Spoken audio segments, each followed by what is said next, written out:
ಪಿತನ ಸುತನ ಮತ್ತು ಪವಿತ್ರಾತ್ಮನ ನಾಮದಲ್ಲಿ ಆಮೆನ್. ಪ್ರೀತಿಯ ಸರ್ವ ಜನರೇ, ನಿಮಗೆಲ್ಲರಿಗೂ ವಿಶೇಷವಾಗಿ ಒಂದು ವರ್ಷದಲ್ಲಿ ಬೈಬಲ್ ಈ ಸಂಚಿಕೆಗೆ ಸ್ವಾಗತ. Dear sisters and brothers in Christ Jesus, welcome you all to the episode of Bible in a year. Today we'll be reflecting on the book of Numbers, chapters 18, 19, book of Deuteronomy, chapters 19, 20, 21, and book of Psalms 99, 100. Coming back to the book of Numbers, looking into the context of chapters 18 and 19, we see priests becoming responsible for the service of the altar and sanctuary, the service which was done to the tabernacle. Yes, here there are three key themes. On the first hand, we see holiness. Yes, it is the duty of every Levite or a priest to guard the sanctuary or the tabernacle.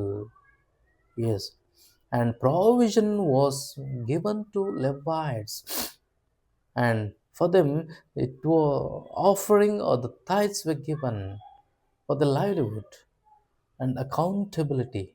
Yes, speaking on the accountability, we see the priests and the Levites used to be accountable for what they receive. Yes, and coming into the Numbers 19, we see especially, and there used to be a sacrifice, a unique sacrifice, especially the ashes of red heifer were used for purification from ritual impurity. Yes, particularly from contacts with the death. Yes, my dear friends, here there were purity, loss of purity and loss of impurity, and also there was a symbolism, and finally it was led to Christ's sacrifice, and this very sacrifice points to the Christ sacrifice in the New Testament. ಹೌದು ಪ್ರಿಯರೇ, ವಿಶೇಷವಾಗಿ ಸಂಖ್ಯಾಕಾಂಡ ಅಧ್ಯಾಯಗಳು 18, 19 ನೋಡುವಾಗ 18ರಲ್ಲಿ ನಾವು ನೋಡುತ್ತೇವೆ, ಇಲ್ಲಿ ವಿಶೇಷವಾಗಿ ಈ ಒಂದು ಬಲಿಪೀಠ ಅಥವಾ ದೇವದರ್ಶನದ ಗುಡಾರ ಈ ಒಂದು ಸೇವೆಗೆ ಈ ಲೇವಿಯರನ್ನು ಮತ್ತು ಯಾಜಕರನ್ನು ನೇಮಿಸಲಾಯಿತು. ಆರೋನೊಂದಿಗೆ ಅನೇಕ ಲೇವಿಯರು ನೇಮಕಗೊಂಡಿದ್ದರು. ಅವರ ಮಕ್ಕಳು ಮುಟ್ಟುವಂತರಿಲ್ಲ, ಯಾರೂ ಮುಟ್ಟುವಂತರಿಲ್ಲ, ಮುಟ್ಟಿದರೆ ಸಾಯುತ್ತಿದ್ದರು. ಆದ್ದರಿಂದ ಪಾವಿತ್ರತೆ ಇಲ್ಲಿ ನಿಖರವಾಗಿತ್ತು. ಪ್ರತಿಯೊಬ್ಬರು ಪಾವಿತ್ರತೆಯನ್ನು ಕಾಪಾಡಿಕೊಳ್ಳಬೇಕಾಗಿತ್ತು. ಅಷ್ಟೇ ಅಲ್ಲ, ವಿಶೇಷವಾಗಿ ಈ ಲೇವಿಯರಿಗೆ ಮತ್ತು ಯಾಜಕರಿಗೆ ಅವರಿಗೆ ಸಲ್ಲಬೇಕಾದ ವರಮಾನ ಅಂದರೆ ದಶಾಂಶ ಅವರಿಗೆ ಸಲ್ಲುತ್ತಿತ್ತು. ಅವರಿಗೆ ಅರ್ಪಿಸಬೇಕಾದ ಕಾಣಿಕೆ ಇರಲಿ ಅಥವಾ ಬಲಿ ಅರ್ಪಣೆ ಇರಲಿ, ಎಲ್ಲವೂ ಅವರಿಗೆ ಸಲ್ಲುತ್ತಿತ್ತು. ಮಾತ್ರವಲ್ಲ, ಅವರು ಮಾಡಿದ ಅವರ ಜೀವನ ಒಂದು ಸಂಪೂರ್ಣವಾದ ಪಾರದರ್ಶಕ ಜೀವನವಾಗಿತ್ತು. ಅವರು ಏಕೆಂದರೆ ಆ ಒಂದು ದೇವರ ಸೇವೆಯಲ್ಲಿ ಇದ್ದಾಗ ಅವರು ಪಾರದರ್ಶಕವಾಗಿ ಪ್ರಾಮಾಣಿಕವಾಗಿ ಇರಬೇಕಿತ್ತು. ಮಾತ್ರವಲ್ಲ, ಇದನ್ನೇ ನಾವು ನೋಡುತ್ತೇವೆ ಸಂಖ್ಯಾಕಾಂಡ 19ನೇ ಅಧ್ಯಾಯದಲ್ಲಿ. ವಿಶೇಷವಾಗಿ ಅಲ್ಲಿ ಆ ಒಂದು ಕೆಂಪ ಬೂದಿ, ಕೆಂಬೂದಿ, ಅದನ್ನು ವಿಶೇಷವಾಗಿ ಜನರ ಒಂದು ಶುದ್ಧಾಚಾರಕ್ಕಾಗಿ ಉಪಯೋಗಿಸಲಾಗಿತ್ತು. ಏಕೆಂದರೆ ಜನರು ಈ ಪಾಪ ಮಾಡಿದಾಗ, ಪಾಪದಲ್ಲಿ ಇದ್ದಾಗ ಅದರಿಂದ ಪರಿಹಾರಕ್ಕಾಗಿ ಈ ಒಂದು ಬೂದಿಯನ್ನು ಉಪಯೋಗಿಸುತ್ತಿದ್ದರು. ಹೌದು, ಅದನ್ನೇ ನಾವು ವಿಶೇಷವಾಗಿ ಧರ್ಮೋಪದೇಶ ಕಾಂಡ ಅಧ್ಯಾಯ 19, 20, 21ರಲ್ಲಿ ನಾವು ನೋಡುತ್ತೇವೆ. ಇಲ್ಲಿ ಸರ್ವೇಶ್ವರ ಸ್ವಾಮಿ ಮೋಶೆಗೆ ಒಂದು ನಿರ್ದೇಶನವನ್ನು ಕೊಡುತ್ತಾರೆ, ನೇಮಿಸುತ್ತಾರೆ. ಏಕೆಂದರೆ ಅವರಿಗೆ ಎಲ್ಲವನ್ನು ತಿಳಿಸು, ನಿಯಮಗಳನ್ನು ಪ್ರತಿಯೊಬ್ಬರಿಗೂ ತಿಳಿಸು. ಹೌದು, ದೇವರ ದಯೆ ತೀರ್ಪು ಅವರ ಮೇಲಿದೆ, ಅವರು ತಪ್ಪು ಮಾಡಿದರೆ ಅವರ ಮೇಲಿದೆ. ಮಾತ್ರ ಅಲ್ಲ, 20ನೇ ಅಧ್ಯಾಯದಲ್ಲಿ ನೋಡುತ್ತೇವೆ, ವಿಶೇಷವಾಗಿ ಅಲ್ಲಿ ಯುದ್ಧದಲ್ಲಿ ಅವರು ತೊಡಗಿಕೊಳ್ಳಬೇಕಾದ ರೀತಿ ಪರಿಯನ್ನು ನೋಡುತ್ತೇವೆ. ಅಷ್ಟೇ ಅಲ್ಲ, ಅವರು ದೇವರ ಮೇಲೆ ಅವಲಂಬಿತರಾಗಬೇಕು. 21ನೇ ಅಧ್ಯಾಯದಲ್ಲಿ ನೋಡುತ್ತೇವೆ ಉಳಿದ ಎಲ್ಲ ಒಂದು ನಿಯಮಗಳನ್ನು. Yes, my dear friends, when we come into the context of Deuteronomy 19 to 21, we see especially the law provides shelter for the people who committed unintentional manslaughter. Yes, we are people who sinned against God's laws.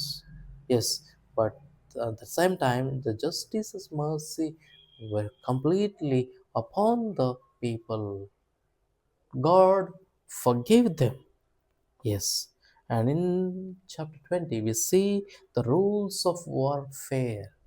The rules of warfare, completely relying upon God for any war or any rule or anything to be done.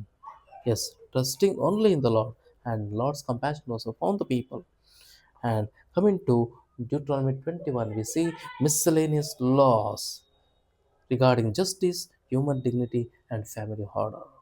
Yes, coming to Book of Psalms, chapter 99 and 100. In 99, we see is a hymn, a psalm on Lord's kingship, holiness, and justice. And 100, we see universal praise. It's a joyful call to worship the Lord.